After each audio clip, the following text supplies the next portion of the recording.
Hi Sampath Nandi గారు, hi ఎలా అండి, ఉన్నారు? బాగున్నానండి. ట్రైలర్తో మమ్మల్ని అందరినీ ఒక క్యూరియాసిటీలోకి తీసుకెళ్ళిపోయారు. ఎంత బాగుందంటే ట్రైలర్ మాటలో చెప్పలేము, అంత బాగుంది. ఎలా చేశారు థ్యాంక్ ఈ యూ. వండర్ని? ఈ వండర్నా? ఎస్. వండర్స్ అనుకొని మనం చేయం, మన పని మనం చేసుకుంటూ వెళ్ళాము. అది అందరికీ వండర్లా నడుస్తుంది అంతే. ఓకే.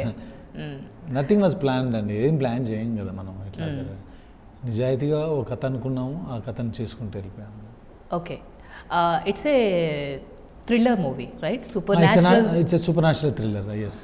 యా, అది చూస్తే అనిపిస్తుంది. తమన్నా భాటియాని తీసుకోవాలని ఎలా మీరు అనుకున్నారు ఈ కథ రాసుకున్నప్పుడు? తను సూట్ అవుద్ది అనిపించిందండి తమన్నా. ఎందుకంటే అంతకుముందు నేను 2-3 సినిమాల్లో తనతో వర్క్ చేశాను కాబట్టి తన యాక్టింగ్, తన క్యాలిబర్ నాకు తెలుసు. She can pull it off very well అనే ఒక ఫీలింగ్ నాకు మైండ్లో ఉండే. శివసత్తులు, ఈ నాగసాధులు ఏంటంటే కొంచెం ఆ మస్కులిన్ థింగ్ కూడా ఉండాలి. అలా అనుకున్నప్పుడు she is the right person అనిపించింది. So here we are. Okay. అంటే మీరు స్టోరీ ఎలా ప్లాన్ చేసుకున్నారు? ఓదెలా రైల్వే స్టేషన్ ఇంతకు ముందు కూడా మీరు ఒకటి మూవీ తీశారు, అంటే దానికి ఇది కంటిన్యూషన్ మూవీయా లేకపోతే ఎలా? Yes, exactly. ఆ మూవీ ఎక్కడైతే ఆగిపోయిందో, ఎక్కడైతే ఎండ్ అయిందో అక్కడ నుంచి ఈ మూవీ స్టార్ట్ అవుతుంది. So continuous movie. బట్ ఆ మూవీ చూడకపోయినా ఈ మూవీ చూడడానికి ఇబ్బంది లేదు. అవునా? ఓకే. అర్థమైపోద్ది అంటారా ఆడియన్స్కి? అర్థమైపోద్ది. అంటే అందులోంచి కథ ఇక్కడ ఏమి అదవ్వదు. ఒక క్యారెక్టర్ ముందుకు వస్తుంది, ఆ క్యారెక్టర్ని బిగినింగ్లోనే ఎస్టాబ్లిష్ చేసి ఆడియన్స్కి క్రిస్టల్ క్లియర్గా మనం అర్థమయ్యేలా చెప్పేస్తాం అనమాట. ఓకే. ఎలా ఉండబోతుంది కదా? ట్రైలర్లో అయితే మాకు అర్థమైపోతుంది, కొంచెం అరుంధతి టైప్ ఆఫ్ టచింగ్ కనిపిస్తోంది అక్కడ, బాబా ఉండడము. అండ్ మేబీ అట్లా అనిపించ, క్యారెక్టర్స్ రిజెంబ్లెన్స్ అలా ఉండొచ్చు, కానీ అరుంధతి సినిమాకి ఈ సినిమాకి ఈ కథకి అసలు ఎలాంటి సంబంధం లేదు. గ్రేవ్లోంచి తను మాట్లాడుతున్నప్పుడు, లేదంటే ఆ అరుపులకి ఒక ఆడపిల్ల ఇటు పక్కన ఉండడం వల్ల మనకు అలా అనిపించడంలో అది వెరీ న్యాచురల్ థింగ్. కానీ సినిమా కథ అది కాదు. ఈ సినిమా గుడ్ ఓవర్ ఎవిల్ కాన్సెప్ట్తో చేసిన సినిమా. ఫియర్ అండ్ ఫేత్ని మెయిన్ ఉద్దేశంగా తీసుకొని చేసిన సినిమా. ఒక దుష్టశక్తిని శివశక్తి ఎలా ఎదుర్కొంది, ఎలా ఆ ఊరిని కాపాడిందనేది ఈ సినిమా కథ. ఇప్పుడు మీరు అరుంధతికి ఈ కథకి ఏ సంబంధం చెప్పండి? అంటే ఆడియన్స్ కొంచెం ఇలాంటి ఏవి లింక్ ఉన్నా కూడా, భూత ప్రేతాలు ఇలాంటివి ఉన్నప్పుడు గతంలో తక్కువ వచ్చినాయి కాబట్టి సినిమాలు అలా అవి గుర్తు తెచ్చుకోవడం సహజం. అది it's not A bad thing also. మనం పోలీస్ స్టోరీ అనుకున్నాం అనుకోండి, 100 సినిమాలు ఉంటాయి కాబట్టి ఒక సినిమా ఎవడు చెప్పడు. ఇలాంటి సినిమాలకు రెఫరెన్స్ 1-2 ఉంటాయి కాబట్టి, సో అట్లా అనడంలో అదేం it's not a complete different movie. Maybe గ్రేవ్లోంచి మాట్లాడే వాయిస్ ద్వారా చాలా మందికి అలా అనిపించిందని నా టీంలో అన్నారు. Maybe it's okay. Okay.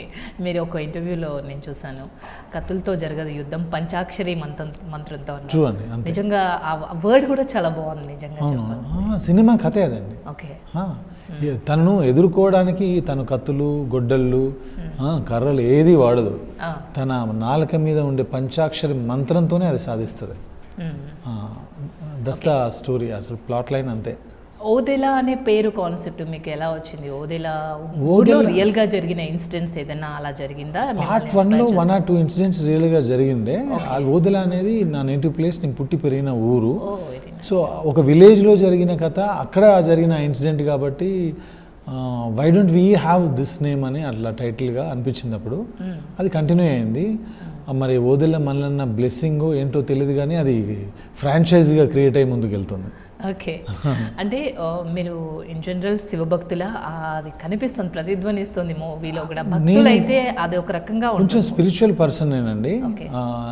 Wife శివభక్తురాలు, తన ఇన్ఫ్లుయెన్స్ బాగా ఉన్నట్టుంది, అందుకని ఈ కథ వచ్చిందేమో బయటికి అనిపిస్తుంది. ఫస్ట్ మీరు స్టోరీ రాసుకున్న తర్వాత తమన్నాకి చెప్పినప్పుడు వాట్ ఈస్ హర్ రియాక్షన్?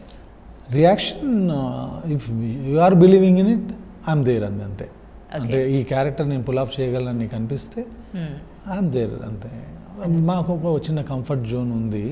ఇంతకుముందు కలిసి సినిమాలు చేశాం కాబట్టి నేను ఏం చేయగలను తనకు తెలుసు, తను ఎలా పర్ఫామ్ చేయగలదో నాకు తెలుసు. సో అండర్స్టాండింగ్లో ఫోన్ కాల్ ఫస్ట్ చేసి చెప్పాను, ఇట్లాంటిది ఒక వరల్డ్ అనుకుంటున్నాం చేద్దామని. అంటే ఓకే, ఆమె అంతే. ఇలాంటి సూపర్ న్యాచురల్ మూవీస్కి బ్యాక్గ్రౌండ్ మ్యూజిక్ అనేది దానికి ప్రాణం. చాలా ఇంపార్టెంట్, యా, చాలా ఇంపార్టెంట్. ఎందుకంటే మనం నమ్మాలిగా, అలా నమ్మాలంటే అలా నమ్మించడానికే అజనీష్ లోక్నాథ్ గారు ఓకే, అందరికీ తెలుసు. కాంతార లాంటి సినిమాలతో నేషనల్ రేంజ్లో అందరికీ పరిచయమైన వ్యక్తి ఆయన ఈ సినిమాకి బ్యాక్గ్రౌండ్ స్కోర్ చేస్తున్నాడు. 2 థీమ్ సాంగ్స్ ఉన్నాయి, 3 థీమ్ సాంగ్స్ ఉన్నాయి. కానీ ఇందులో డ్యాన్స్ నంబర్లు, ఐటమ్ నంబర్లు అలాంటి జానర్లో ఉండే సినిమా కాదు. కేవలం ఆయన బ్యాక్గ్రౌండ్ స్కోర్తోనే మనల్ని అందరినీ భయపెట్టబోతున్నారు, భక్తిలో నడిపించబోతున్నారు. అది కనిపిస్తుంది ట్రైలర్స్లో. నిజంగా ఫ్యాంటాస్టిక్ వర్క్ ఆయనది. అశోక్ తేజతో మీ వార్నింగ్, ఇది సెకండ్ మూవీ కదా మీ ఇద్దరు కాంబినేషన్? ఎస్. అశోక్ తేజ యాక్చువల్గా జర్నీ ఎలా స్టార్ట్ అయిందంటే, he's to work with me చాలా ఇయర్స్ నుంచి ఉన్నాడు. తనను యాజ్ ఎ డైరెక్టర్గా ప్రమోట్ చేయడానికి నేను ఓదెల పార్ట్ 1 చేశాను. ఆ మూవీ అయిన తర్వాత మళ్ళీ పార్ట్ 2 చేయాలనుకున్నప్పుడు కూడా తనతోనే తీపిద్దాం అనుకున్నాను. కానీ తర్వాత కంటెంట్ రాసే విధానంలో, విజువలైజ్ అంటే ఎగ్జిక్యూట్ చేసే విధానంలో స్కేలప్ అయిపోయింది బాగా. Lot of VFX, lot of sound design, చాలా విషయాలు వచ్చింది. అందుకని ఇంకా తర్వాత మళ్ళీ నేను దిగడం జరిగింది. దగ్గరుండి నేను చూసుకోవడం, నేను డైరెక్షన్లో అన్నిట్లో దగ్గరుండి చూసుకోవడం జరిగింది. Okay, so we share very good. ఓవరాల్గా మీరు చూసిన తర్వాత అవుట్పుట్ ఎలా అనిపించింది మీకు? ఓవరాల్గా చూసిన తర్వాత మా అవుట్పుట్ మాకు బాగానే ఉంటుంది. ఆడియన్స్కి నచ్చుతుంది. ఐ డోంట్ ఈవెన్ థింక్ నచ్చాలి అనే ఒక నచ్చుతుంది. నాకున్న ఒక అదేంటంటే క్యూరియాసిటీ ఏంటంటే, వాళ్ళకి మామూలుగా నచ్చుతుందా, వాళ్ళు గుర్తుపెట్టుకునేలాగా నచ్చుతుందా, అది ఏ స్థాయికి నచ్చుతుంది అనేదే ఒక just I'm waiting for it అంతే. మీరు చాలా కాన్ఫిడెంట్గా ఉన్నారు. అంటే మీ స్టోరీకి చాలా హార్డ్ వర్క్ చేశారు. అది కనిపిస్తోంది మీ మాటల స్ట్రెంగ్త్లోనే. ఎలా వర్కౌట్ చేశారు? ఎప్పటి నుంచి మీరు స్టోరీ ప్లాన్ చేసుకున్నారు? 1.5 years అండి. 1.5 year నుంచి జరుగుతుంది. ఓకే, తొందరగా రాసింది కాదు. అంటే ఇందులో నేను అంతకుముందు అన్ని రచ్చ, బెంగాల్ టైగర్, సిటీ మార్ ఇట్లా కమర్షియల్ సినిమాలు కదా అన్నీ. అందులో పాటలు, ఫైట్లు, ఒక ఎమోషనల్ థ్రెడ్, రివెంజ్ ఇలా ఉంటాయి. వెరీ రెగ్యులర్ విధానంలో ఉండి ఓన్లీ ఎంటర్టైన్మెంటే దాని ప్రధాన ఉద్దేశం. కానీ ఈ సినిమాలో అలా కాదు. మనకున్న జ్ఞానంతో పాటు కొంత రీసెర్చ్ వర్క్ అవసరం ఉండింది. చాలా 3-4 కొత్త విషయాలు సినిమాలో చూస్తారు మీరు. ఆ విషయాలు జనాలు విన్నప్పుడు ఇలాంటిది కూడా ఉంటుందా అని అనుకుంటూ, ఇలాంటిది ఉంటుందా అని చెప్పడానికి ఆథెంటిక్గా ఇన్ఫర్మేషన్ ఇవ్వాలి నేను. సో దానికోసం రీసెర్చ్ వర్క్ పుస్తకాల రూపంలో చేశాను. ఒక 2-3 స్వామీజీలని కలవడం, శివశక్తుల్ని కలవడం అలాంటివి చేశాను. I done lot of research work. అది క్లియర్గా కనిపిస్తుంది ట్రైలర్లో. అండ్ బేసిక్గా ఇప్పుడు వచ్చే మూవీస్ ఏదైనా కదా హీరో ఎలివేషన్ మూవీస్ అలా ఉంటాయి. ఇది కంప్లీట్ హీరోయిన్ ఓరియంటెడ్ మూవీ లాగా అనిపిస్తుంది. ఇది ఒక కథ అండి, హీరోయిన్ ఓరియంటెడ్ అని కాదు. ఇప్పుడు ఒక ఊరికి కష్టం వచ్చింది, ఆ ఊరికి వచ్చిన కష్టం నుంచి బయట పడేయడానికి ఒక శివశక్తి వచ్చింది, అంతే కదా. ఎస్, అంతే. బ్యాక్గ్రౌండ్ కూడా మీరు లొకేషన్స్ డిఫరెంట్ ప్లేసెస్లో చేశారు. అది ఎలా సాధ్యమైంది? కుంభమేళా అప్పుడు కూడా మీరు అక్కడికి వెళ్ళారు, ఆ విజువల్స్ క్లియర్గా? అవును, కుంభమేళాలో టీజర్ లాంచ్ చేసాం. ఈ మూవీకి సంబంధించిన టీజర్ కుంభమేళాలో లాంచ్ చేసాం. మూవీ లాంచ్ ఏమో కాశీలో చేసాం. థియేట్రికల్ ట్రైలర్ లాంచ్ ఏమో బాంబేలో జరిగింది. ఓకే, ఈ శివుడి సినిమా కదా, ఆయన మమ్మల్ని ప్రపంచం అంతా తిప్పేస్తున్నాడు. అంటే మేము అనుకుంటే జరగవు. కుంభమేళాలో టీజర్ లాంచ్ పర్మిషన్ ఎలా వస్తుంది, ఎలా జరుగుతుంది చెప్పండి? ఒక మనిషి థాట్ నాది, కానీ దానికి బ్లెస్ చేసింది మాత్రం శివయ్య. అంతే, మనం ఏం చేయలేం. ఆ జంగమయ్య తలుచుకుంటేనే ఏ జాగకైనా మనం వెళ్ళగలం, అంతే. ఓకే, హెబా పటేల్ క్యారెక్టర్ ఏ విధంగా ఉండబోతుంది? హెబా పటేల్ పార్ట్ 1లో ఉంది. ఆ పార్ట్ 1కి ఎక్స్టెన్షన్ ఈ సినిమాలో ఉంటుంది. తను వెరీ ఎస్పెషల్లీ ఓదెల ఫ్రాంచైజ్కి వచ్చేసరికి తను చాలా న్యాచురల్ పర్ఫార్మెన్స్ ఇచ్చింది. అందులో కానీ ఇందులో కానీ మంచి క్యారెక్టర్. ఓకే, మిగతా రిమైనింగ్ క్యారెక్టర్స్ విషయంలో? రిమైనింగ్ క్యారెక్టర్స్లో వశిష్ఠ సింహ మెయిన్ ఇందులో యాంటగానిస్ట్. ఆయన వాయిస్కి, ఆయన యాక్షన్కి, ఆయన పర్ఫార్మెన్స్కి ఇక పీపుల్ ఈ సినిమా ఓదెల 2 తర్వాత అతను మెయిన్ స్ట్రీమ్లోకి వెళ్ళిపోతాడు. మెయిన్ స్ట్రీమ్ సినిమాలోకి తప్పకుండా వెళ్తాడు. He's going to stay for long time. Sampath Nandi మూవీకి చాలా గ్యాప్ తీసుకుంటున్నారు. అంటే మంచి అవుట్పుట్ కోసమా ఈ గ్యాప్? ఎందుకు? అంతేనండి, అంతే. ఆమె రైటర్, నేను I have to write each and every scene అన్నీ చెక్ చేసుకోవాలి. ఇప్పటివరకు నేను చేసిన కథలన్నీ నావే. సో ఆ కథలు రాయడానికి ఆమె మ్యారీడ్ పర్సన్, నాకు 2 పిల్లలు ఉన్నారు, ఐఎమ్ బ్యాలెన్సింగ్. బట్ ఇంత లేట్ కూడా అవ్వకూడదు, నేను కొంచెం పరిగెత్తను, ఇది అయిపోయింది కదా టక్కన ఇంకోటి చేద్దాం, అలా కొంచెం ప్రశాంతంగా చేద్దాం. ఇప్పుడు 5-10 ఏళ్ళు, నేను ఇంకో 25 ఏళ్ళు చేద్దాం అనుకుంటున్నాను సినిమాలు, డైరెక్షన్ 25 ఏళ్ళు చేద్దామనే ఒక మైండ్ సెట్తో ఉన్నప్పుడు చేద్దాం, చేయాల్సినప్పుడు చేద్దాం, మనకు నచ్చినప్పుడు చేద్దాం అనే మైండ్ సెట్ ఉంటుంది లోపల. ఆడియన్స్ కూడా మీలాంటి మంచి youth directors and entertaining directors కావాలి, మాకు కూడా వస్తున్నారు కదా, చాలా వస్తున్నారు. మరి వాళ్ళందరితో ఉండాలంటే we have to up hour game in that process. ఆ ప్రాసెస్లోనే నేను వర్క్ చేస్తున్నాను.